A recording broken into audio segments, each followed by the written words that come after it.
The halls of American power are rarely shaken by such pronouncements. House Speaker Mike Johnson dropped a bombshell on the nation. He revealed President Biden was seemingly unaware of a critical executive order. This order, signed by Biden himself, halted liquid natural gas exports to countries outside of free trade agreements.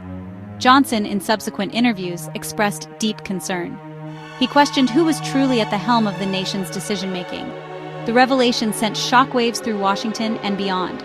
Pundits and analysts scrambled for explanations. How could a president be unaware of an action carried out in his name? The executive order, issued in January 2024, cited climate change as its justification. It directed the Department of Energy to study the environmental impact of LNG exports. However, the order's implementation had immediate and far-reaching consequences. European allies, heavily reliant on American LNG, were left reeling. The order exacerbated an already dire energy crisis in the region. American energy producers cried foul, citing significant financial losses. The situation only worsened as months passed. The Department of Energy's study dragged on, offering no clarity or solutions. The administration's silence on the matter was deafening. The order's impact was undeniable. Yet, President Biden appeared oblivious to its existence. This revelation came to light during a private meeting between Biden and Johnson. Johnson, in a later press conference, described the president's demeanor as surprised when confronted about the order.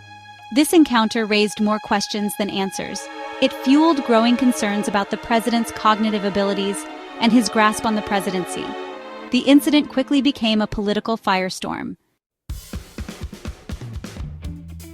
As Speaker Johnson had requested a meeting with President Biden for weeks, he was repeatedly stonewalled by the president's staff. This only deepened suspicions about what the administration was trying to hide. Finally, in a strategic move, Johnson informed the press of his inability to secure a meeting with the president. This public pressure seemed to do the trick. Within hours, Johnson received a call from the White House. A meeting was scheduled for the following day. The meeting, however, was far from a typical one-on-one between the leaders of the House and the executive branch. Upon arriving at the Oval Office, Johnson was met by a delegation of high-ranking Democrats. Vice President Kamala Harris, Senate Majority Leader Chuck Schumer, and House Minority Leader Hakeem Jeffries were all present. The message was clear. The administration was intent on controlling the narrative. Johnson, however, was not deterred. He had come seeking answers, and he was not leaving without them. He insisted on speaking with President Biden alone. The tension in the room was palpable, as the Democratic leadership reluctantly agreed.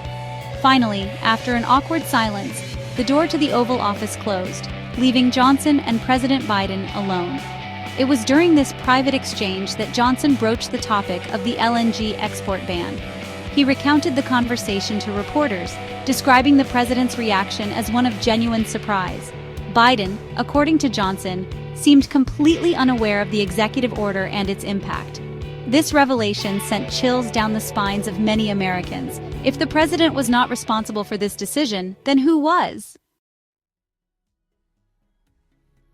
Johnson, in subsequent interviews, described the meeting in stark detail. He painted a picture of a president detached from the intricacies of his own administration. When confronted about the LNG export ban, Biden reportedly deflected, attributing the decision to his climate advisors. He seemed more concerned with discussing climate change in general terms than addressing the specific consequences of the executive order. It was like speaking to someone reading from a script, Johnson remarked to reporters. He didn't seem to grasp the real-world implications of his own actions. The meeting, initially intended to address a range of issues, quickly became focused on the LNG order. Johnson pressed the president for answers, demanding to know who was responsible for drafting and implementing such a consequential policy without his full understanding. Biden, however, offered no concrete answers. He remained vague, attributing the decision to a collective effort within his administration. This lack of clarity only amplified concerns about who was truly in control of the executive branch. The meeting ended without resolution. Johnson left the White House deeply troubled by what he perceived as a lack of leadership and accountability. The events of that day left an indelible mark on American politics, raising profound questions about the state of the nation's governance. The fallout from the meeting was swift and severe. The revelation that the president may not have been fully aware of a significant executive order shook the nation's trust in its government. The incident fueled existing narratives about Biden's age and mental fitness for office. It provided ammunition for his political opponents, who seized on the opportunity to question his competence and leadership. Adding to the turmoil, a federal judge in July 2024 issued a ruling that added legal fuel to the fire. The judge, citing a lack of justification and exceeding the Department of Energy's authority, halted the LNG export ban. The judge's decision, while celebrated by energy producers and European allies, further highlighted the chaotic nature of the administration's decision-making process. The LNG incident, while significant in its own right, exposed a deeper vulnerability within the American political system. It underscored the fragility of public trust and the potential for abuse when power is concentrated in the hands of a select few.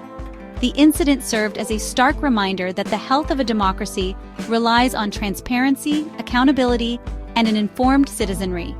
As the nation grappled with the implications of that fateful meeting, one question lingered in the minds of many: who was truly steering the ship of state?